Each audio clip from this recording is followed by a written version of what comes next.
Good morning everyone. আজকে আমরা যাচ্ছি একটা কালী মন্দিরে। এই কালী মন্দিরটি আমাদের বাড়ি থেকে প্রায় 15 কিলোমিটার দূরে। তো আমরা সকালে উঠে স্নান টান করে কালী মন্দিরের উদ্দেশ্যে রওনা দিলাম।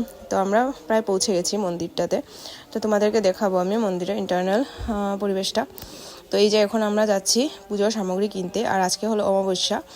তো এই যে দেখো কালী মন্দিরটি কিন্তু অনেক পুরনো, আর আমার অনেক দিনের ইচ্ছে ছিল এই মন্দিরটি আসার।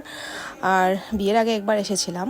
তো এখন সোনাকে নিয়ে, মাকে নিয়ে, সকলকে নিয়ে আসলাম। আর এই যে আমার দিদাও আছেন।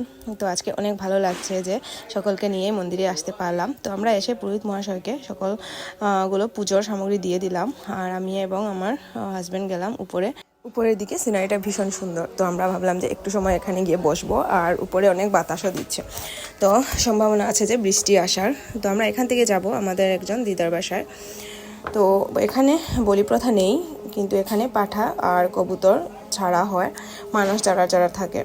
তো তোমাদেরকে দেখাই একটা বাবুই পাখির বাসা। এই যে দেখো বাসাটা কিন্তু অনেকই বড়, আর এখান থেকে একটু ছোটো লাগছে দেখতে। তো এখানে বৃষ্টি দিচ্ছিল, আর আমরা একটা ঝর্ণার কিনারে গাড়িতে বসা ছিলাম।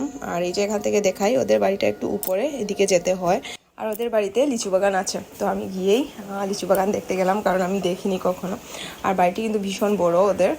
তো আমরা এখন লিচু কুড়ালাম। তো এই যে দেখো লিচু, কিন্তু লিচুগুলো অনেক কাঁচা ছিল, খেতে পারিনি। আর দেখাই ছুর দিকে ওদের বাসায় এসেছি আমরা। তো আজকে ভিডিওটা এখানেই শেষ করছি। ভিডিওটা ভালো লাগলে অবশ্যই লাইক, শেয়ার এবং সাবস্ক্রাইব করবে। Thank you.